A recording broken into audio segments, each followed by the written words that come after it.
Hey guys, as requested, I've decided to make a Frostmage PvP tutorial. Firstly, we get down to the basics. Frostmages are really good for PvP, as you know, especially with a rogue. RMP is really strong this season, patch 4.3. We're going to start off with the gear. Now, the main focus you should be doing is stacking mastery, because that's what gives us our main damage burst. So we start off with the neck piece. There's two different kinds, obviously there's a few different kinds. Best one to get is a spell penetration one, so you can get the mastery cloak. As you can see, I've got tailoring as one of my professions, and that's really imba, the whole proc and that cloak.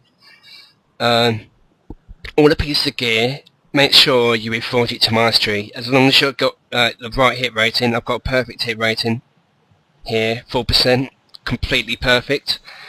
You have to make sure you reforge everything clearly, make sure you balance the stats out. Hit is really important, so make sure you do that.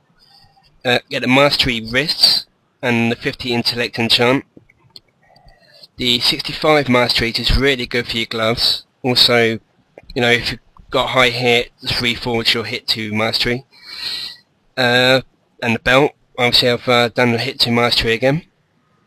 Now the legs, I got this rolled in the Raid Finder. These legs are pretty much best in slot for mage PvP.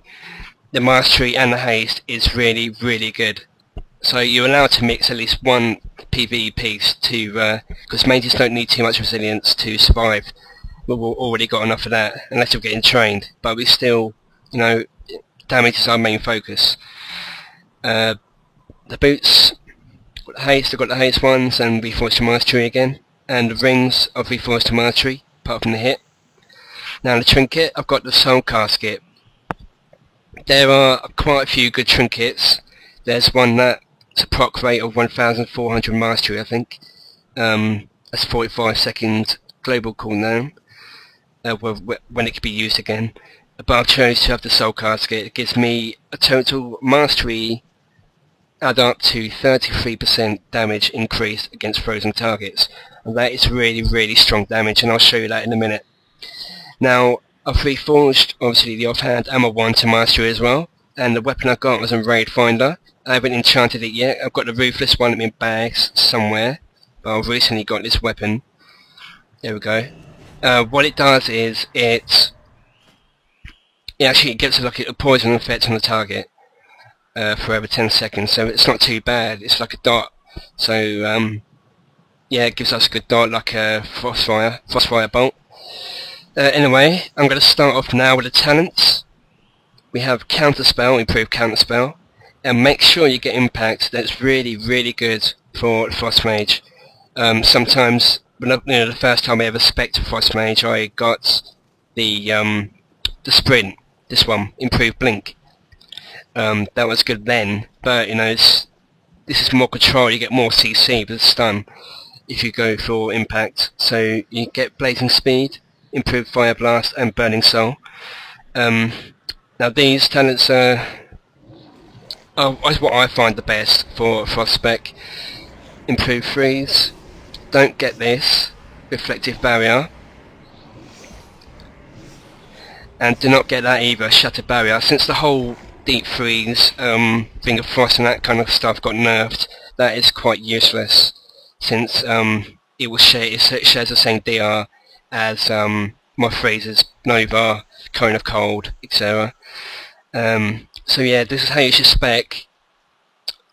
I find it the best, so you can always try out different specs to see what you find the best.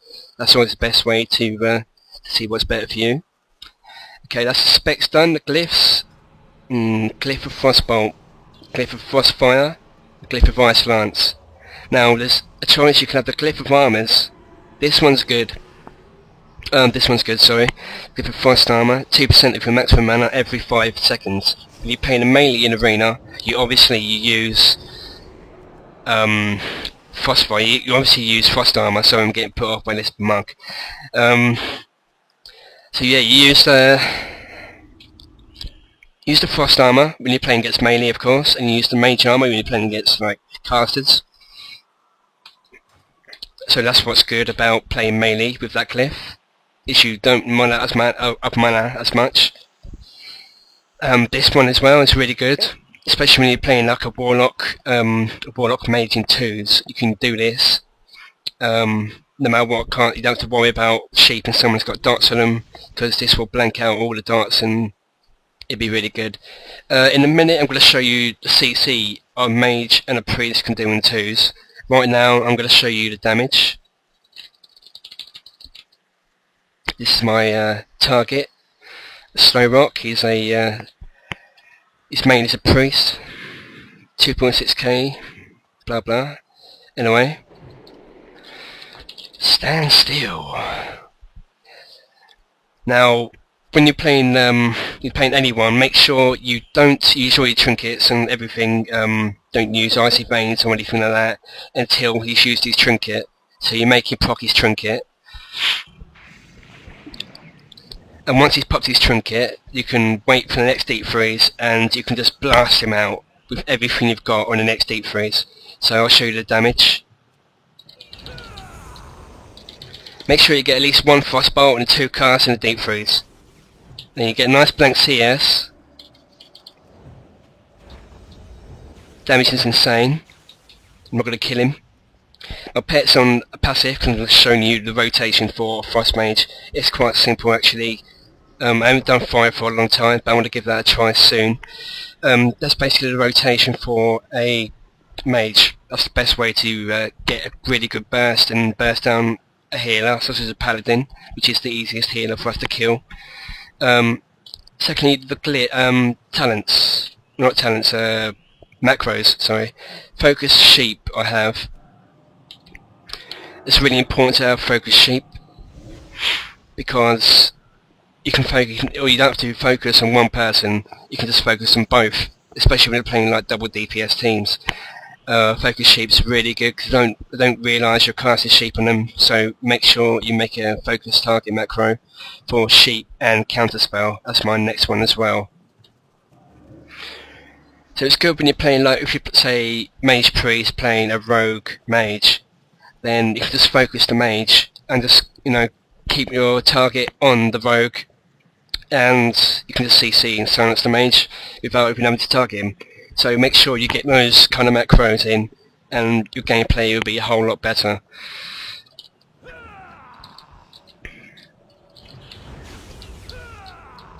The kind of damage you do when you stack full mastery is insane. And it's a priest as well, so you don't take as much damage as a paladin, which is the easiest healer for us to kill, in my opinion. Basically you have to play defensively in 2s, otherwise you get raped by a feral or rogue. You're always going to get trained, so try not to worry too much about that. Try and kite him as much as you can. Backpedaling is not an issue. You can't backpedal. Actually it is an issue. Backpedaling is not very good at all. If you backpedal you won't do too well. So my S key is actually ice block. I can't backpedal at all. I have to use the arrow keys, and I don't even want to think about backpedaling because it's bad, really bad. So I use my, what I do is I keep my fingers down on my first mouse button, second mouse button to run, and just, I don't even need to use my keyboard to move, just for spells. Alright, when it's a situation when you're actually doing arena, everything, there's another main thing you should do is fake casting. It's really important to do in arena.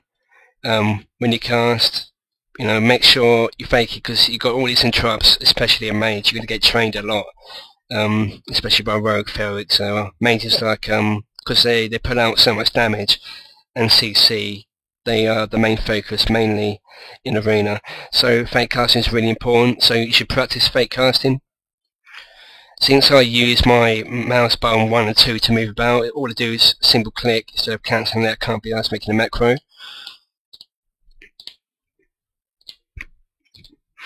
So that's really important as well, so make sure you get a lot of practice in for fake casting. You will, you would do arena that's a lot easier, a lot better, you will win a lot more games, and it's a lot more safer, because that way, also this is, the macros I use are, the main macro I use is interrupt bar, and I've got tidy plates as well. This is only shows in Arena. This is Nalgund Arena. We're just doing this tutorial at the moment. Interrupt bar, it's really important. It's really good to know, what interrupts is on cooldown. So I've got this interrupt bar and tidy plates as the main add-ons I use. I don't use anything else. I don't really need to use anything else because this is the main add-on you really need. There's an add-on I'm going to get as well that tells you. You have a little voice that tells you what's going to happen, what they've used, like player has trinketed, or a player has used shadow meld, or that kind of stuff. Also, when you find a priest, he's going to shadow ward death your poly. Make sure you fake cast him, which is just cast all the way to the end. Then he does that, then you're available to cast him at a full sheep. So that's really important to use against priests. Make sure, because skilled priests will do that. This priest here, he knows what he's doing. But yeah, make sure you have a practice on that. Just make sure you fake kick, especially in twos when you've got a rogue and priest on you. Fake the kick and fake the SWD, and you'll be fine. You'll be able to shoot the priest easy and nuke down the rogue. So depending on all kinds of situations, make sure you practice all of these, and I'm sure you'll get better and better, and you'll be a lot better. So another thing to do is when the priest is obviously going to have you on targeted, so to get rid of his focus target, you mirror image and it gets rid of it straight away. And then you can sheep him straight after that. So that's another way of sheeping the priest. Obviously this one has a big cooldown. This one as well is another way to CC. Blank CS right into the side of the Ring of Frost without my things attacking. Obviously you would get trapped, and there's nothing you can do because it's blank CS, you can't dispel it. That's another way of CCing the opponent. Of course, Ring of Frost shares the same DR as sheep, so make sure you time your CCs perfectly. Depending on your partner, you can pull off a lot of CC chain, which I'm going to tell you in a minute about a mage priest CC in 2-on-2 Arena. Hey guys, I hope you enjoyed the video. Well, I'm not the best mage in the world, but I'm not too bad either. I hope this mage tutorial helped you in a way. If you have any questions or anything, then leave me a comment and I'll be sure to help you out. So again, thanks for watching, subscribe and have a nice day.